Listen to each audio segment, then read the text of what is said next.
நமோ நாராயணாய நமக. ஈஸ்வரோ விக்ரமீ தன்வி மேதாவி விக்ரமக்ரமக அனுத்தமோ துராதர்ஷக் கிருதக்ஞ கிருதி ராத்மவான். நான் பாலகோபாலா பக்தை லதா பேசுகிறேன். அனைவரும் சப்ஸ்கிரைப் பண்ணுமாறு கேட்டுக்கொள்கிறேன். யாருக்காக? நம் கிருஷ்ணன் குட்டியினுடைய அருளை பெறுவதற்காக. நாம் இன்றைக்கு பார்க்க போகும் திருநாமம் அனுத்தமக.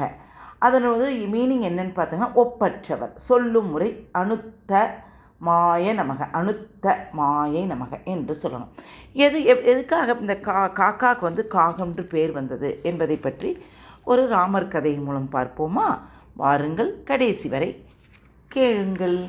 அதாவது என்னென்னா, இந்த மந்தாகினின்ற ஒரு நதிக்கரையில் உள்ள சித்திரக்கூடத்தில் வந்து நல்ல ஒரு ரெஸ்ட் எடுக்கிறதுக்காக பர்ணசாலையில் உள்ள ராமனினுடைய மடியில் தலையை வைத்தபடி சீதா வந்து படுத்துட்டு இருந்தாங்களாம், சயனித்திருந்தாலும் சொல்லுவாங்க.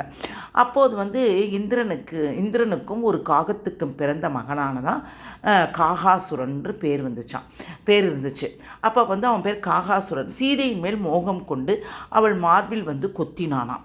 அது காக்கா மாதிரியே முகம் இருக்கும். அதுக்கு பேர் அப்போ இல்லை, காக்கான்னு அதுக்கு பேர் கிடையாது. அப்புறமேட்டு சொல்கிறாங்க.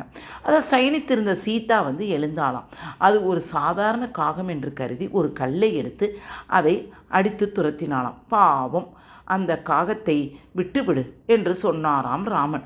சீதையின் மடியில் தலை வைத்து உறங்கத் தொடங்கினாராம் ராமர். சீதை உட்காந்துக்கிட்டு வேடிக்கை பார்த்துக்கிட்டு நல்ல காற்றோட்டமாக இருந்த இடத்துல வந்து நல்லா ரிலாக்ஸாக உட்காந்துட்டு இருந்தாலாம். அப்போ வந்து ராமன் உறங்குவதை கண்டதும் மேலும் துணிச்சல் கொண்ட அந்த காகம் மீண்டும் சீதையினுடைய மார்பில் வந்து கொத்தியதாம். ஆனால் இந்த முறை சீதை அசையவே இல்லை. ஏன்னா ராமர் வந்து அசந்து தூங்கிட்டு இருக்காரு. ஏதாவது நம்ம ஷூனோம்னா அவர் எழுந்துருவாருன்னுட்டு அந்த காலத்தில் பார்த்துக்கங்க பத்தினிலாம் எப்படி இருக்கிறாங்கன்ட்டு என்று எண்ணி அந்த வலியை வந்து அவள் பொறுத்து கொண்டாளாம். ஆனால் அவளது மார்பில் இருந்து வடிந்த இரத்தம் ராமனின் முகத்தில் தெரிந்து ராமன் விழித்தெழுந்தாளாம். சீதையின் மார்பில் இந்த இரத்தம் பெருகுவதைக் கண்டு நம்ம இது மாதிரி பார்த்துருக்கோம், அந்த துரோணருடைய கதை. அந்த மாதிரி அதே மாதிரி உறங்கி கொண்டிருந்த 5 தலை நாகத்துடன் விளையாடியவன் யார் அப்படின்னு என்று கோபத்துடன் கேட்டாராம். கேட்ட உடனே தூரத்தில் உள்ள ஒரு மரத்தில் அமர்ந்து கொண்ட காகம் அங்கிருந்து ராமனுக்கு அப்படின்னு அழகு காட்டுச்சான். அது ராமன் கையில் அப்போது ஆயுதம் எதுவுமே இல்லையாம். அதனால் நீ எப்படி என்னை கொல்ல போகிற பார்க்கலான்ட்டு அது தைரியமாக மேலே உட்காந்துருந்துச்சான். ஆனால் வல்லவனுக்கு புல்லு ஆயுதமாயிற்றே. அதனால் சயனித்திருந்த அந்த தர்ப பாயில் படுத்திருந்த அந்த தர்ப பாயிலிருந்து ஒரு புல்லை உருவி ராமன் அதன் பிரம்மஸ்திரத்தை ஜபித்து காகத்தின் மேலே ஏறினானாம். உடனே காமத்துடன் சீதையை பார்த்து கொண்டிருந்த காகத்தை பிரம்மாஸ்திரம் நெருங்கிய அளவில் அதன் வெப்பம் தாங்காமல் காகம் பயந்து ஓடத் தொடங்கியது. காகம் ஓடினால் பிரம்மாஸ்திரம் விடுமா? விடாது. அதை காகத்தை துரத்தி கொண்டே போயிருந்தான்.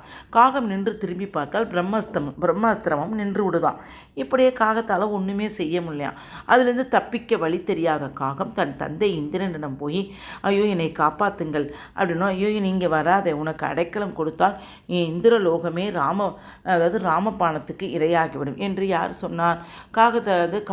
காகாசுரனுடைய அப்பா இந்திரன் சொன்னாராம் என்று சொல்லி கதவடைத்தார் அவன் இந்திரன். உன்னை மற்ற தேவர்களினுடைய உலகங்களுக்கும் சென்று அடைக்கலம் தேடிய காகத்துக்கு யாருமே அடைக்கலமே கொடுக்கவில்லையாமாம். அதனால் எந்த திசையிலும் உழன்று போயிட்டே இருந்துச்சான். பின்னால் அந்த பிரம்மாஸ்திரம் வந்து பின்னால் தொடர்த்திக்கிட்டே இருந்துச்சான். இறுதியில் ராமனுடைய திருவடிக்கே வந்து விழுந்ததாம். அதில் கால்கள் இரண்டையும் ராமனை நோக்கி நீட்டியபடி வந்து விழுந்ததாம், இப்படி பரப்பிக்கிட்டு.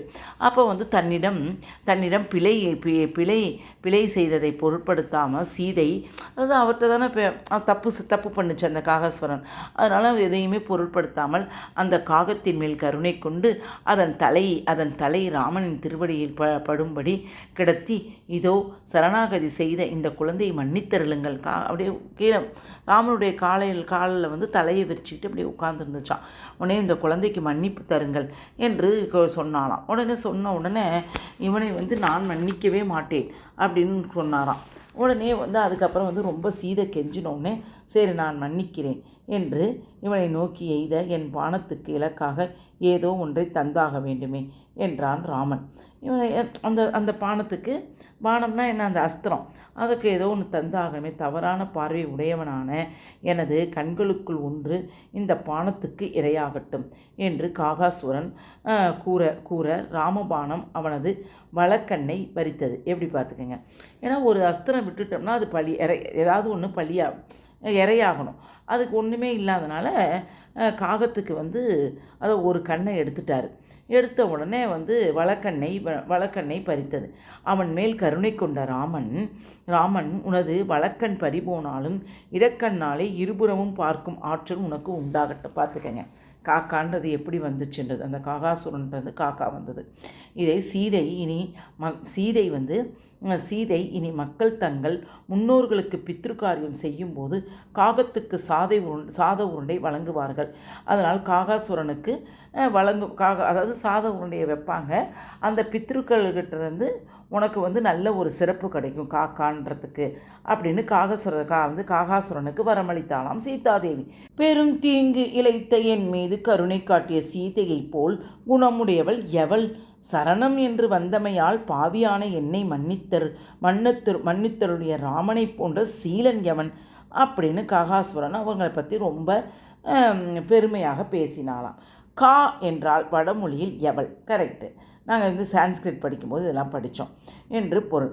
கக என்றால் எவன் என்று பொருள். சீதையை போன்றவள் எவள்? ராமனை போன்றவன் எவன்? கக கா கக என்று விசாரம் செய்ய தொடங்கியதால் அவளை அவன் இனத்தை சேர்ந்த காக என்று மக்கள் அழைக்கத் தொடங்கினார். அதுவே காகமாக மாறிவிட்டது. காகாசுரன் எவ்வளவு தேடியும் சீதாராமர்களுக்கு நிகராக மற்றொருவரை காணவே முடியவில்லை. இப்படி ஒப்பற்றவராக திருமால் விளங்குவதால் அவரை வேதவியாசர் அனுத்தமக என்று விஷ்ணு சகஸ்ரநாமத்தில் 81வது திருநாமத்தில் அழைக்கிறார்கள். அனுத்தமாய நமக என்று தினமும் சொல்லி வரும் அன்பர்களுக்கு ராமனின் கருணைக்கு பாத்திரமானவர் என்று பொருள். அதனால் அனுத்தமாய நமக என்று நாம் சொல்லி வந்தால் ராமனுடைய கருணை நமக்கு கிடைக்கும். அதனால் ஒவ்வொரு ஸ்லோகங்களும் அதாவது 1008 நாமத்தில் ஒவ்வொரு ஸ்லோகங்கள் ஒவ்வொரு வேர்டும் அவ்வளோ ஒரு இம்பார்ட்டன் அம்மா. அதனால் அனைவரும் 5 நிமிடம் கேட்டு பயன்பெறுமாறு வேண்டிக் கொள்கிறேன். இதை நீங்கள் இன்றைக்கி உங்களுக்காக மட்டும் இல்லை, உங்கள் வருங்கால சந்ததிகளுக்கு இந்த ஒரு கதையை சொல்லி அவங்களுக்கும் காக்கான்னு எப்படி பேர் வந்துச்சு, இதெல்லாம் ஒரு குட்டி பிள்ளைகள் நம்ம குழந்தைகளுக்கு பேரன் பேத்திகளுக்காக இதை நீங்கள் பற்றி சொல்லலாம். ஓகேவா? பிடித்திருந்தால் லைக் பண்ணவும், ஷேர் பண்ணவும், கமெண்ட் பண்ணவும். வாழ்க வளமுடன். ஹரே கிருஷ்ணா.